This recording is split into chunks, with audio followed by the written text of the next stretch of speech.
Don't forget, you can reach the latest episode of Potomac Watch anytime. Just ask your smart speaker, play the Opinion Potomac Watch podcast. That is, play the Opinion Potomac Watch podcast. From the opinion pages of the Wall Street Journal, this is Potomac Watch.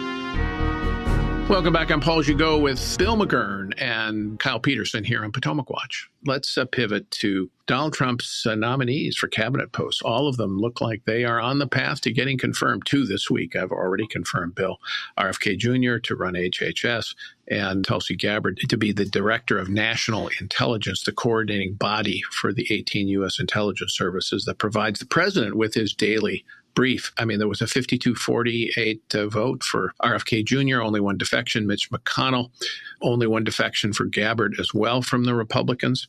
And Kash Patel at the FBI looks set to be confirmed next week. Others aren't nearly as controversial, but given the views here and the concerns of these nominees and the concerns that some Republicans have stressed, how did they get through? Why did they get through? Well, I think there's two reasons. One is the traditional inclination of any party that's the same party the president, if they control the Senate, to let the president have his choice of nominees. Now, with Matt Gaetz, that didn't happen, and it was an early defeat. But now it kind of looks like Matt Gaetz was like the chum that they dropped in the sea and it got gobbled up, and then to let everyone else get through. Get through to the boats, yeah. Yeah.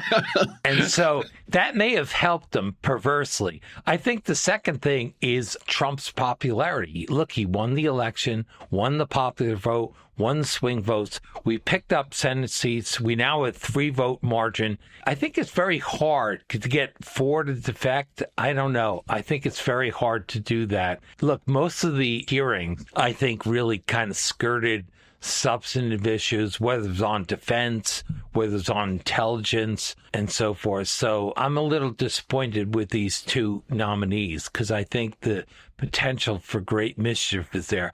I don't think RFK is anything close to a conservative or Republican. I think his views are inconsistent and sometimes kooky.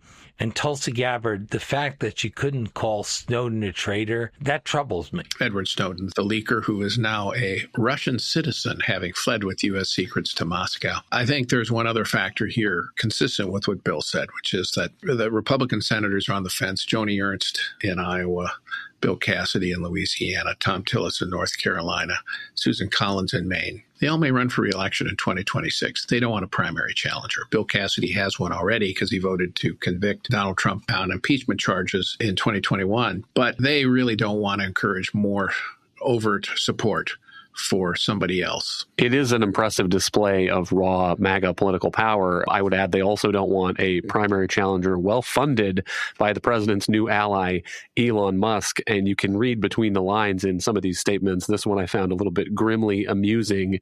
Bill Cassidy on Tulsi Gabbard, he says, President Trump chose Tulsi Gabbard to be his point person on foreign intelligence. I will trust President Trump on this decision, unquote. It is hard to imagine a more tepid announcement of a vote for something than that. But the reality is now Republicans, the Republican Party, are stuck with some of these nominees. I kind of wonder whether they would have gotten through on a secret ballot in the Senate if that was the way that the vote was taken. I know the answer to that one. But now if they're going to own the results, if Robert F. Kennedy Jr. is out there making moves on vaccines for the benefit of his trial lawyer friends, for better or worse, for the Republican senators, President Trump, they're going to have to defend that. All right. We are going to leave it there for today. By the way, we're taping this before Donald Trump comes up with his announcement on reciprocal tariffs for the rest of the world. That will be something we'll take up at a later date. But thank you, Kyle. Thank you, Bill. Thank you all for listening. We are here every day on Potomac Watch.